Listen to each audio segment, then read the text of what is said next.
Hola, I'm Claudia Romo Edelman. And I'm Cynthia Kleinbaum-Milner. And this is a podcast a la Latina. The Playbook to succeed, being your authentic self. Today, an incredible guest, Nancy Reyes, CEO of BBDO, the Americas. And here are the key 3 takeaways. Number 1, the importance of taking advantage of the programs made to assist Latinos. She is literally the poster child of affirmative action. Number 2, how she used her Latinidad to stand out as an account manager in her firm. She sees Latinas as excellent at debating who can't utilize her ease to speak with confidence and passion to win more and more. And number 3, she built a case for Latinas seeking a career in advertising. Because remember, creativity and originality cannot be replaced by AI. All of that and more here at A La Latina.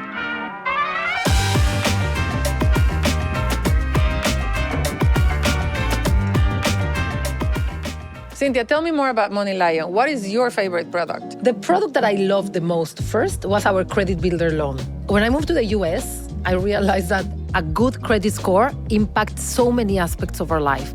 If you have a high credit score, you can get lower interest rates on loans and credit cards, better insurance rates, and better chances of getting a loan. Can you imagine that more than half of our members raise their credit score by up to 27 points in 60 days? Wow. Okay, so I'm learning something new here, and I should be checking on my credit score myself. Everybody should, and it's super easy. So for anyone out there needing to improve their credit score or even know your credit score, come to Money Lion. That's amazing. How do you access the credit builder loan? 2 ways. Either go to moneylion.com/membership or download the Money Lion app. Okay, great. Thank you. I'm in. Today, the incredible Nancy Reyes. Nancy is the CEO of BBDO Americas. She's the board chair of the Creative Ladder, a non-for-profit offering vital career development training and resources at no cost to creative talents from underrepresented backgrounds. She was a founding member of Time's Up, an ad color legend in 2021. Nancy was recently appointed to the Fast Company Impact Council board. She's a director of the Ad Council, the Ad Club of New York, Rare Disease Renegades, and Prep for Prep. Incredible to have you here. Thank you so much for being with us here at A La Latina. Thank you for having me, ladies. Thank you, Nancy. Nancy, we want to start by getting to know you better. What's your background? What made you be who you are and what you do today? Yeah, so I grew up here in New York City, in Queens, in Long Island City, which is not what it used to be. It was definitely more projects, warehouses. My mother was from El Salvador. My father was from Puerto Rico. She cleaned houses. He drove a taxi. So life was, super, super difficult. We struggled very much. We were very, very poor. But education was, the first priority. And my sister and I did everything we could to just work super hard, study a lot, and keep advancing a little at a time, to get to where we are today. So the big thing that shaped my life, and I think my sister's life, was when we were in the 5th grade, there was a program called Prep for Prep. And Prep for Prep helps inner city kids of color get into private schools in New York City. You go through 2 schools at the same time, your regular school and then an extra school on Wednesdays and Saturdays in summer school to catch up to the private school kids. And then you go into private school. Mm-hmm. So we went to private school for middle school, high school, and then eventually college. So it was really Prep for Prep was the thing that made my life possible. Both you and your sister? Both me and my sister. And you were like excellent students, or how did you get in? We were really good students. At the time, the teachers would nominate the best students, and Prep for Prep would come around to the different schools in the different boroughs, in the underprivileged, super poor places in New York City, and say, who are your best students? Because we have a chance to bring them up into private schools, and the private schools wanted more kids of color. How did it feel to be the poor kid in the private school? That was the hardest thing, for sure. For all that I loved Prep for Prep, what it didn't do at the time, and it is doing it now, is prepare me to go into that and then prepare the students to accept me. Mm-hmm. Because I was the only one taking a subway for an hour and a half every day. I didn't have a country house. I couldn't go away on summer vacation. I just had to, put my head down, do my work, and then come home and make the food and do the ironing, do the chores, help my parents with the money. So that part, I wasn't prepared for that. And I think while I got a great education, I think from a sociological perspective, that was super hard. And you work now on Prep for Prep. You have a role there. Yeah, I'm on the board of directors for Prep for Prep. And as part of my last advertising agency job, we help them with the marketing that they do, because now it's changed so much. The way kids find out about programs is not through parents and not through teachers, but they themselves want to figure out where they go. So we have to change the marketing, the platform, the way we push the program. At the time, the program was about work super, super, super hard, which is a great message when you're a kid of an immigrant. The harder you work, the more you succeed. Today, different message. We are, in so many instances, the first ones in our family that have a chance like that is able to get an education, graduate from college, get into corporate America, but we don't come with a manual of navigation, and neither does the rest of the world to accept us. So that piece of the navigation seemed to be, in a number of cases, the blockage that a lot of people find also really hard for the soul. Yeah. In order to not only to propel you forward, how did you do it? It's such a good question, and I think I only understand how I did it now. But the truth is, and I think this is like, it's a little embarrassing, me duela mucho, hablar de esto, pero the reality is that when I was younger, the way to survive was to assimilate, right? That was the message. You become less of yourself, blend in, be more white. The whiter you are, the less they notice you. Mm-hmm. That was the way to survive. So I do think over the years, I feel like I shed more and more of my Latina self. I left it behind to become this person that I am now. And that was the way to survive. And it was fine. It was fine until there were moments where it really came to a point. Like when I went to high school, I was surrounded by a bunch of kids. I thought I fit in, even though I knew economically, socially, I didn't. And I remember, kids saying, can you do the Rosie Perez? Do the Rosie Perez. Do that, do that accent. And I would do it. I would do it because they would laugh. They would get, they would be like, she's one of, do it again. And I was part of it. And that's the truth. I let myself, as if I wasn't worth anything, I became something I'm not. And then I basically provoked all of the laughter and conversation and the biases. And that is how social groups do work. Everybody's like somehow assigned to have a role. The chubby kid that is funny, and this one that is that. And I think that we never speak about like how easy it is when you play the stereotype to just like for being accepted. That's right. And what a hard thing it is to do. Yeah, it's really hard. And I think if you fast forward to today, when everything is about bring your whole self to work, the question for me, what self? The one I left 40 years ago, the new one? I mean, I'm still trying to get in touch with who that person is, but every day that goes by, I actually feel like it's coming back, and I feel more Latina than I ever have, even if there was a period of time where I felt less so. And it is interesting for us to see how this will be a new time, because it's no longer that we are the first generation. We were the first generation, but our kids are not going to be the first generation. And for them, it's like it's almost like it's done. It's over. That piece is done. And the data is so fascinating about like what you just went through. If you're like over 45, the likelihood is that your experience is similar to you, that you had to make a choice between being assimilation, and your parents would probably encourage that, like, no Spanish, mijo, only English, and that you would try to do that. And there's such a turnaround, not only because the numbers, but also because we're no longer the first ones. Mm-hmm. We got the manual. We're getting the playbooks in places like here.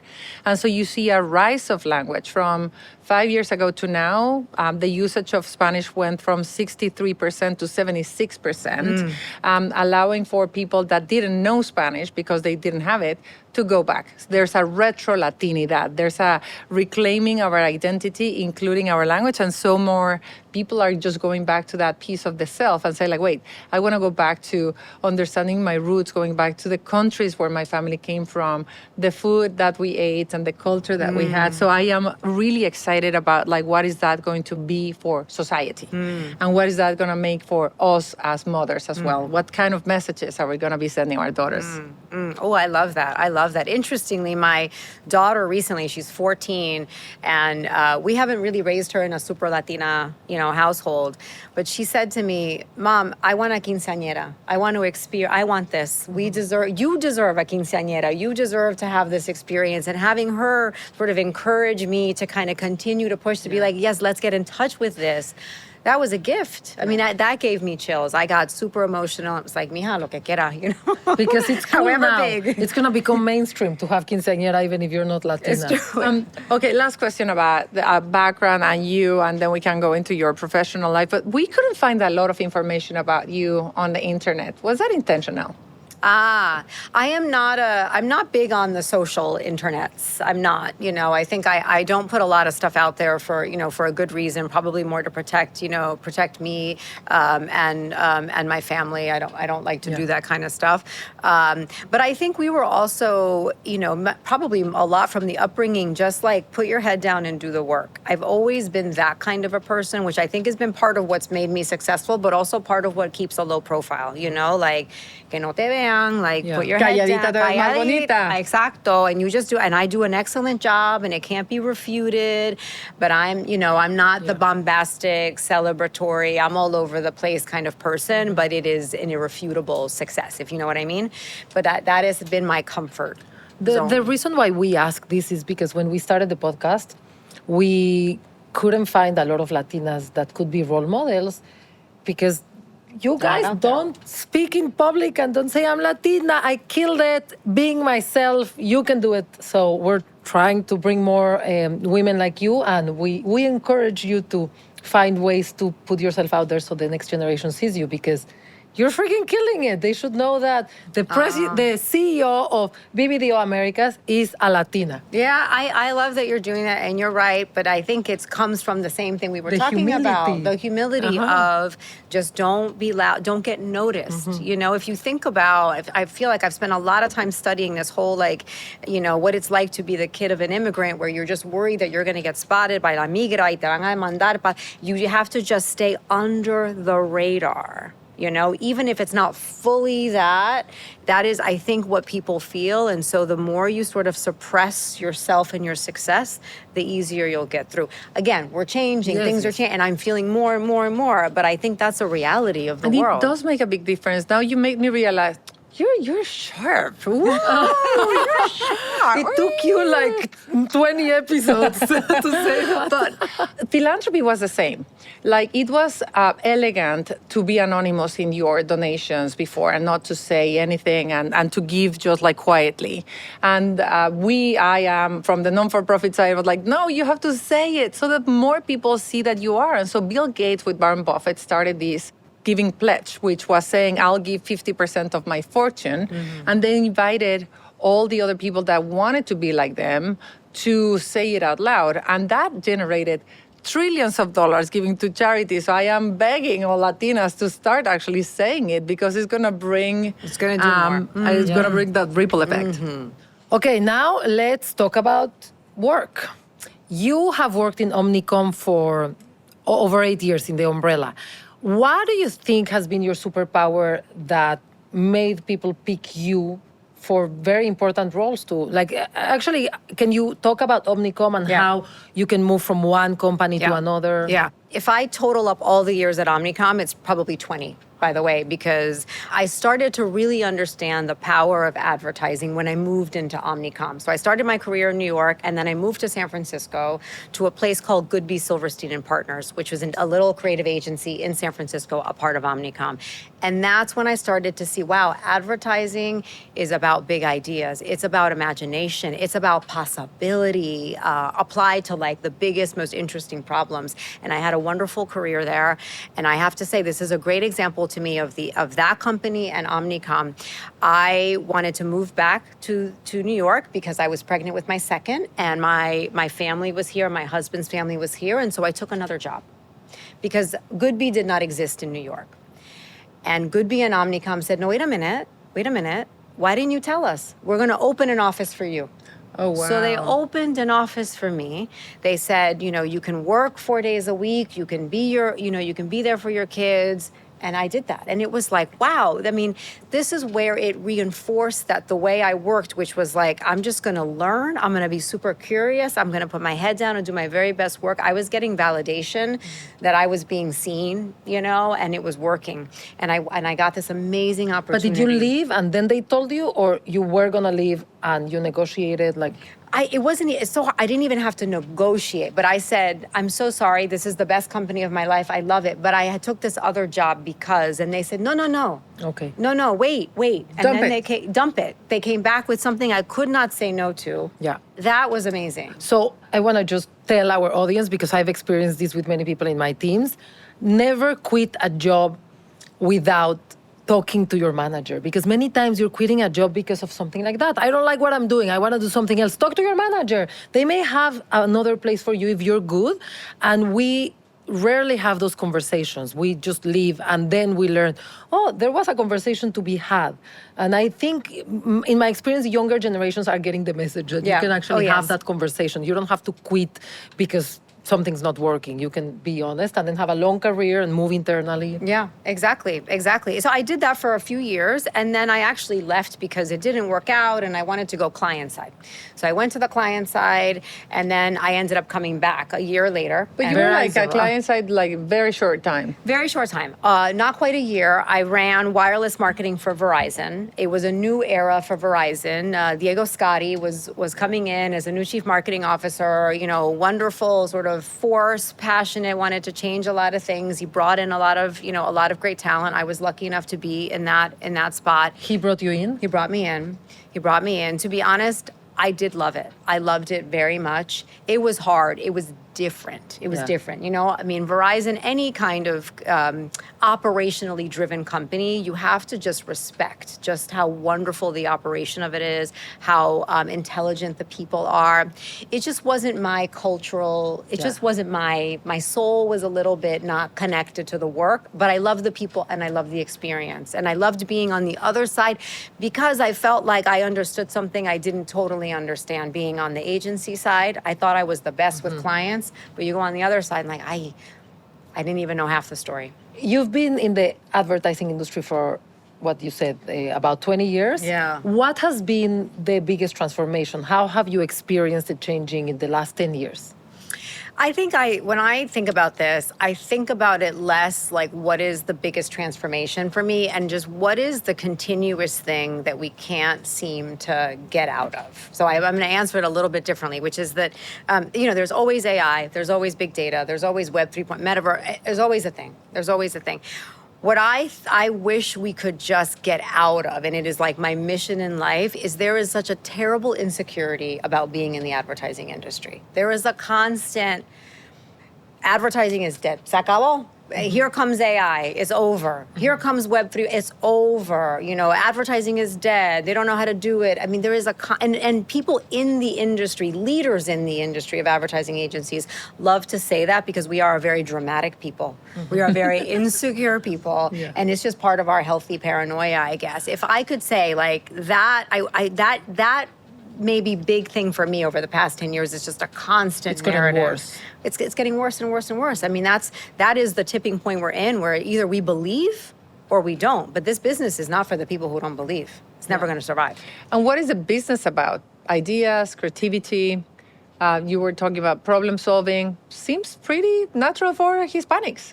Oh, absolutely. I mean, we've never seen a problem we can't solve. Yeah. I mean, this is like this. There's not a hustle culture like ours out there on the planet. So for me, as long as there's a problem to solve, as long as there's almost an impossible challenge, the more impossible it is, the more we're equipped to solve it, honestly, as the Latino population. And I understand that creativity is a result of crisis in many instances. So when we look at our communities, we have been exposed to so much that probably our brain is prone to be creative and resourceful. So why don't we see more people like you running the agencies?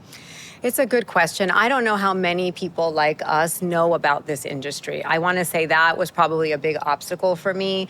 When I was in college, it was a specific track. You could be a banker. This was a long time ago. You could be a banker, you could be a consultant, a doctor, a lawyer. There was no path to creative services. It was actually prep for prep. that came back into my life and said, there's an advertising agency that wants to get more diverse. Can you come in and, see and meet with them? So I go there. This was a funny story for me. I go there and I'm one of 10 people of color because I loved it. I decided to go. It spoke to me. Mm-hmm. And I'm one of 10 people of color, and somebody is explaining advertising to all of us because none of us have ever done it before. And they said, you could be a writer, and this is what a writer does. You could be an art director, you could be in media, you could be in account management. Which one would you like to be in? And I said, well, I wrote for the paper in college, and I went to Harvard. So I wrote for a good paper at a good college. I would like to be a writer. And he said, that's okay. You can be an account person. And the door closed. That's it. Se cerró la puerta. Uh-huh. Because I didn't have a book, I didn't have creative experience, I didn't do all this other stuff that I had no idea was even a requirement in this business. That's why I do the creative ladder work, because, it is about educating people on this industry. But I think my number one thing is, in this industry, I'm not sure how many of us know about it and how much the message is from the parents that the creative services industry is an industry that you should invest your time in, that is good for who you are. Yeah. Yeah, because we hear a lot now, be an engineer, there's always going to be a job, and AI is not going to replace you, but creativity is the least replaceable thing, right? Yeah, originality. But is the industry, open arms for Latinos? And particularly Latinas. I think that, look, Mad Men and the imagery of Madison and then, seeing you here sitting down, it's okay, so it's possible, but probably not without the bruises, right? Yeah, no, I don't think we're anywhere near where we need to be in advertising. One, there's not enough of us in it to continue to rise. So we need more people inside the industry. And then I think the second thing we need, which is maybe the bigger work, is how do we get the rest of the workforce ready for what diverse ideas really means, for what diverse work styles really means. When you say you want a Latina at the top, what does that come with? And how do you not make me compromise what it comes with in order to achieve whatever it is that you want to achieve? That work is the hard work. And how much of your Latinidad do you insert in the client, in the work? I'm looking at, I don't even know who your clients are, so I hope that I'm not offended, but the number one beer in the country is a Latino beer. And that's not because we drink it all, it's because I think that the Latino values are transcending. And I don't know how much of that Latinidad is part of what you're... I think it's there. I think, one, I will say there's a lot more clients that are also of color, whether they're Latina or whether they're, people of color. I am seeing more diversification on the corporate side of marketing, honestly, than I am on the advertising agency side of marketing. Mm-hmm. The wonderful thing about that is that then those wonderful leaders are in control and ability to demand diversification at the top of agencies. So I think stuff is changing, and I think we now have a responsibility, those of us that are in here, to your point, to be loud and proud about it. But I do see some bits of it moving in the right direction. So you went to Harvard College? Yeah. I went from prep for prep to a private school in New York City. And then I went to another private school in New York City High School, a place called Trinity on the Upper West Side. Trinity, famous, the number one school in the city. And I went there as a result of prep for prep. Now, also because I always play around with this too much because I earned it, but obviously, I got a lot of help and guidance. This program is magic, okay? This program is wonderful magic. So going through that school, I was now introduced to a whole pipeline of opportunities I never had before. So through the help of Trinity and Prep for Prep, I was introduced to a bunch of Ivy League schools, and I got an opportunity to go to Harvard. By the way, my sister went to Harvard before me. So that, she opened that door for me. I got to experience it, and, I graduated from Harvard in 97. I was very surprised. I didn't go to Harvard College. I went to Harvard Business School. And before I went there, I expected to see mostly wealthy, white people. And it is very diverse. It is. I think it's what's your perspective? Is it the school making an effort, or it's also that people from underrepresented backgrounds just work so much harder? I think it's both. But I don't think we should minimize how hard people from underrepresented backgrounds work. I think we all know they have to work. We have to work so much harder than everybody else does. I do think when I got to Harvard, I felt like, if I was one person at my high school that didn't fit in because of my socioeconomic background or what I look like. At Harvard, I was one of many who probably had the same experience. So all of a sudden you have an instant comunidad, that I didn't have before. And then that comunidad grows and it grows and it grows and it grows. And so I do think that's what's happening in some universities. It's what's happening in some industries, in some companies, is you can find more of yourself out there than you did when you were younger. You know what I mean?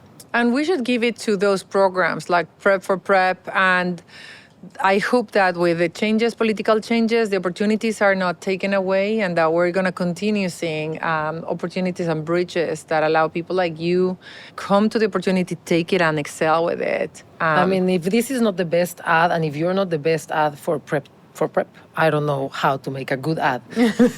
Or for opportunity, right? Yes, like for I mean, affirmative action and to many other Yes, programs that exactly. allow for those programs to exist. Well, exacto. I mean, I am a product of an affirmative action era, and I know there's a lot of controversy around that. But I think, I can confidently argue that I deserved every opportunity I received. Yeah. It was. I just came up in a system that was not meant for helping people that were not from a good background or had enough money.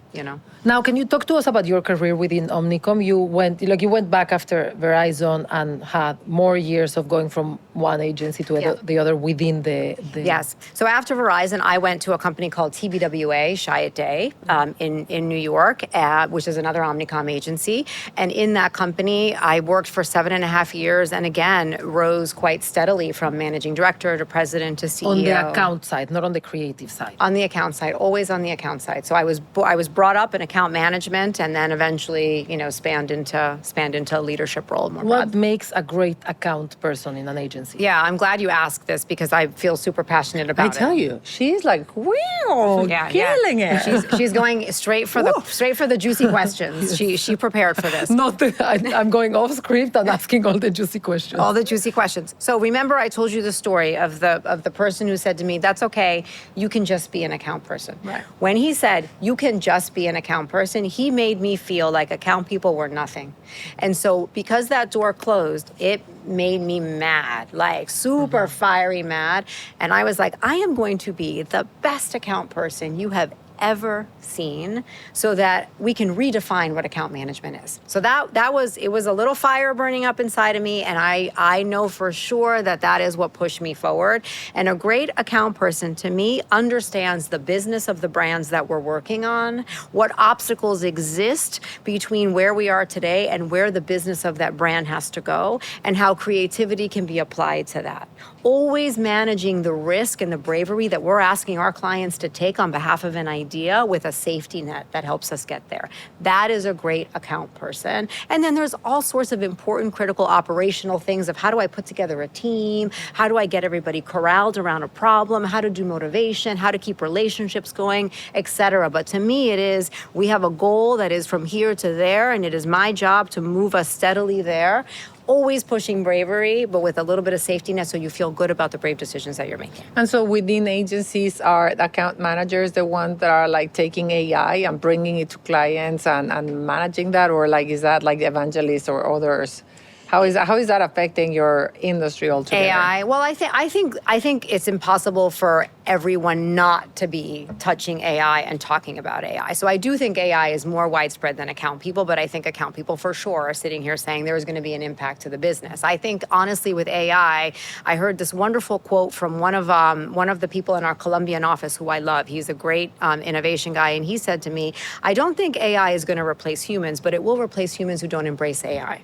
And that's really what we're talking about here. Is it's a wonderful technology. It has its goods, it has its bads, and we have to embrace it and use it as as a way to continue to push forward on creativity. So I think there are some things that it will replace that are mundane that we can commoditize, and I'm actually excited about the parts that we can commoditize because it gives more brain space to the things that we can't commoditize. To your point, creativity, originality. That's never going to be. And so from an AI incredible account manager to the CEO and the C-suite, how did that happen? And I know that you're involved in the Circle of Women and other tools to prepare women. How was your experience to get to the I think the CEO? The CEO, Chair. Latina CEO. I think the She biggest. loves saying No, it. I love how much you love saying it. I'm gonna keep saying it over and over again. Latina CEO. You've like given me an extra boost on it. I think there's a couple of things that happen. One is I realized that I'm good at transformation. I'm good at changing. I'm good at the hard stuff. I think I was built for that. I think I was born into that. And I think if there isn't a problem for me to solve that feels impossible, I don't feel comfortable. Because that is what we do, is like, with what resources, in what way, with what imagination are we going to get from here to there? So I do think I've been put in those positions, and I have capitalized on those positions. I think that's a big part of it. Not to mention the fact that I work at a company that is continuously rewarding that. And the benefit of Omnicom, and you asked this before, is you can move around to a bunch of different companies. They want you to grow, they want you to succeed, and when they see great talent, it's about opening doors, to that talent to have more opportunities. So I do feel blessed by my own sort of upbringing and passion around it, but also the company that I happen to work for. And I assume that you have, like, I can see how many people wanted to cheer you up and sponsor you, or maybe advocate for you and see you succeed. Yeah, I have felt that. I have to say, I have felt a lot of hands on my back in the very best way possible.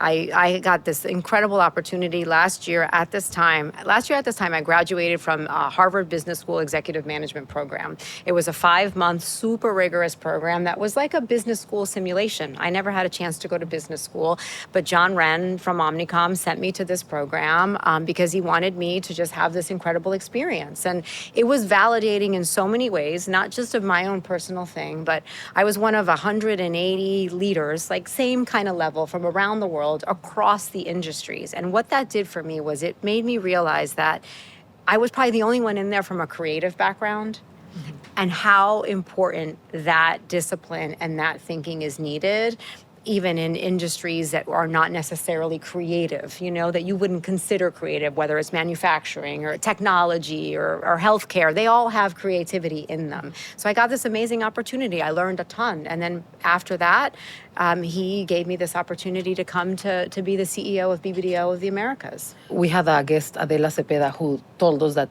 in her career, she's always made time, like 10 or 20% of her time, to learn and to educate herself. And I went through leadership training recently too, and I was just so thankful that I was able to remove myself from the day-to-day and just spend time reflecting. How was your experience going to HBS? And it was a lot like that. I think the reason that it worked as a program is because I was there for 6 weeks on campus. Straight? 3 weeks. Okay. 2 3-week windows. So I started here and I did some online classes, and then I went there for 3 weeks and lived with a living group. I lived in a dorm. I was immersed in it. I went to class Monday through Saturday, and I do love learning. I loved college like crazy. I could do that all day, every day. So I was in my element. And then we had the experience of every night we would go back together, as 7 or 8 of us, and talk about the cases and prepare all of that stuff that I'd never gone through in business school. So I did that for 6 weeks, right? Those 2 different periods at a time. Not to mention, just the relationships and we were all around the same age, around the same point in our career, going through around the same kinds of opportunities and problems. Is this right for me? What's my next step? Who am I? How do I do the professional and the personal? Like, literally, it was just an incredibly connected community. In fact, we're planning a reunion in July. And did you see yourself as a CEO before that? Because a lot of the guests that we have experiences, mostly academic, where they are confronted to a new image of themselves that they haven't had, which is like, I can be a CEO, Latina CEO. Yeah. And that then becomes something that you can start sort of like manifesting, opening up. And well, I think so. Before I went to it, I was the CEO of the New York office for TBWA. So I had gotten to be the CEO there. I think what I wasn't yet ready to declare was a bigger role than just that. and maybe just a larger opinion about the state of advertising and the need for creativity and the tension that exists between legacy and new thinking. And I felt more and more like, okay, I get what I'm supposed to do. I understand my calling. I see where this is going. So I do think that's what it did for me. In my experience on the client side, there's two types of account people. Project managers. They basically just project manage the creative work and make sure that things are delivered on time. And the good account people are really the strategic partners of the client. And many times the client is wrong. Like you bring a creative idea and the client maybe it's too much risk and they don't want to lose their job or they don't want to get a slap in the hand. So they decline the creative work. Creative teams will always come up with the craziest things and clients will always kill the ideas. So I think it's a job of a good account person helps the client feel comfortable with taking risk. Now, bringing it back to a Latina woman, being a Latina woman, how do you use your Latinidad to push back on a client when you think the client is making the wrong call and you don't want to just take an order and be like, okay, let's not do that. Let's just make the boring ad. How do you lean into your Latinidad? Yeah, I think a Latina is a debater by trade. I mean, there is not anything that can't be debated. And I think that engaging a client in that debate where you're asking questions that provoke another question, that provoke a response, and then it goes back and forth and back and forth and back and forth. And before you know it, the two of you have cracked it. Honestly, I think that is very Latina to just be like, no, it's all debatable. It's all up for question, you know? But then I think the other thing that I have always felt worked is when you believe something as a Latina, when you believe something, oye, look out. There is no way you're going to convince me otherwise. And to argue with that kind of confidence and, you know, and just pointedness and authority, not disrespectful, not bully, not none of that, but like passion, confidence. You cannot penetrate the argument because it is so well thought, because I believe it. Yeah.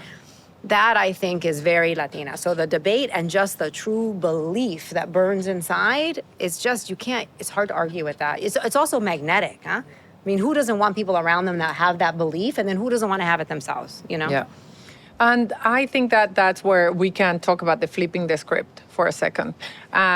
Because we hear again and again how these cultural nuances, these pieces of us that make us who we are detected, but not determined as positive assets within corporations. They are seen as negative assets, as you have an accent, therefore you're, you're lesser of a person, as opposed to you're bilingual. So you just have to flip it so that the person can get empowered with their accent, as opposed to hide their accent.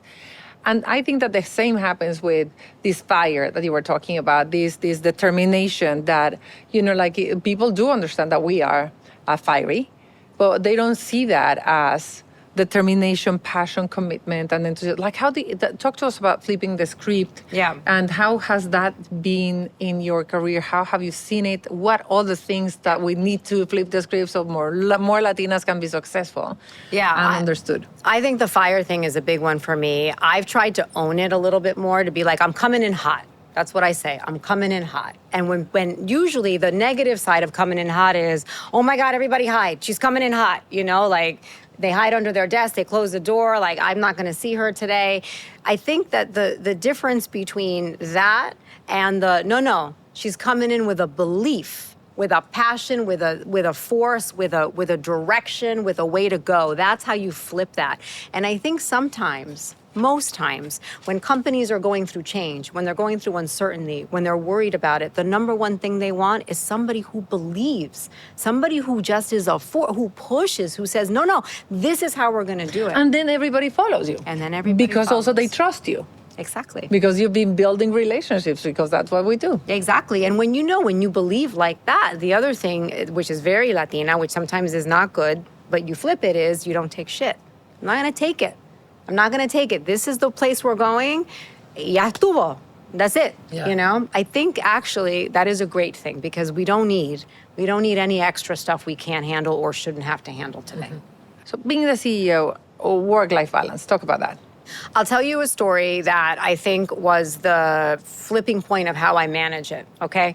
So I remember I said they opened up an office for me in New York. And the hard part about that is it was a brand new office. I had to keep it open all the time. I was working in New York like crazy. I was working in San Francisco like crazy. And it was a lot. It was a lot. Meanwhile, my husband was home with the kids. Fast forward to my husband didn't feel well one day. It got worse and worse and worse and worse and worse. And I had a pitch. I had a super big pitch, and the office was brand new. And if I didn't win this pitch, oh my God, the people that were employed, it was so much stress. He had to get rushed to the hospital. Okay, he had to go into surgery. They thought he had appendicitis or whatever. It was something advanced, okay? And he was gonna go into surgery, and he said, wait for the surgery, wait. I need my wife to come here. I need to tell her that I love her, but she has a pitch. So just give her a few minutes, okay? So sure enough, I didn't even know he had done that, okay? But sure enough, I go through the pitch. We lost the pitch, who cares? I get into a car, I can't get there fast enough. He goes in, he ends up having appendix cancer. And it is a major disruption of our life. We had to move to Pittsburgh for him to get special treatment. He's fine now, but he's dealing with the aftermath of the cancer and the barbaric surgery. That for me was like, what is happening right now? What is happening? I am wearing this so much, right, that I am making him feel like he has to put off his own life because he's worried if he dies, he doesn't tell his wife he loves her. I mean, I want to cry. I feel like I have tried to come to terms with this so many times. So it's a terrible story, but I share it because it's maybe a gift for somebody of like, don't go through that, please, because I shouldn't have needed that for la claridad of like, it doesn't matter. Yeah. So when I'm home, I'm home. When I'm working, but my family, whatever they need, whatever they want, I don't care about anything else but them, you know? And I think that today, the vulnerability of a leader to be able to share that kind of story, right? Mm-hmm. And then to say, my people, my employees, my people that I come to serve every day, it's not that I don't care about you. I just have these 3 people that I care about so much more. Yeah. You know, but that personal, whatever, this have it all, you just have to do the best you can, but always have an eye on the thing that's most important, which is, come on, la familia, always has to be that. Yeah. And it's like sometimes, like you went for 6 weeks to HBS, right? They didn't go with you. So they didn't come with me. Yeah, no, and they came to visit, but we talked about it as a family. Are you okay? I mean, I talked to my husband and my kids about this new job. It's going to be a little intense. Mommy's going to have to travel. How are we going to navigate? It was a family decision. It's a family decision. Thank you so much for sharing that. I think it is really important that we start sharing all the pieces where we are trying our best. It is not that we have it all. We have a toolkit that we're trying to use as much and as good as we can, and where parents had their toolkit that maybe was even more reduced than ours, and hopefully our kids will get it even more. But the more we share it, the less guilty we're going to be, and the faster we're going to get to that place. And maybe this is a good time to ask you, what advice would you give your younger self? I think now, knowing what I know now and what my strengths are, I would say to my younger self, I wish, be more Latina now. Yeah. I honestly would, because it's such a gift, it's such a wonderful thing. And I know it has been a big part of why I'm successful. And I wish I just wasn't ashamed of it. Mm-hmm. But that's the reality of where we were at the time of, you have to hide that in order to succeed. And I think actually, it might have been possible to succeed with it, if we just maybe believed in it a little more. Yeah. Well, the next generation. No. Did you have to dial down a lot? Yeah, I do think, I think, yeah. That's the sort of assimilation thing of, I see how it works. The whiter you are, the more articulate you are. There's a reason I'm this articulate. And that is because I noticed how my parents were treated when they had broken English. They couldn't speak well. Spanish was my first language. I learned English on Sesame Street. They would put me in front of the TV and I remember being like, no, my English is going to be perfect. But there were a certain group of people that could speak like that. And so the more I leaned into that, the further and further away I went from my Latina-ness. It's true, it's a terrible admission, but I just want to be real about what it was, And so, over time, I think I realized at some point, the wonderful and beautiful thing about being a Latina is you can't suppress that thing forever. It's going to come out. Yeah. And I remember being in a big corporate on the 53rd floor of a wonderful client. I mean, this client was amazing. I loved this client. It was a room, and I never noticed it before, but it was a room of all, white men in their 50s. And I was fighting for an idea or whatever it was, and the whole thing came out, and, and I'm like, oh my God, I feel so Latina right now. Like, llegué, I'm here. So that's the thing about it is like, no matter how much you try to hide it, it's gonna come out.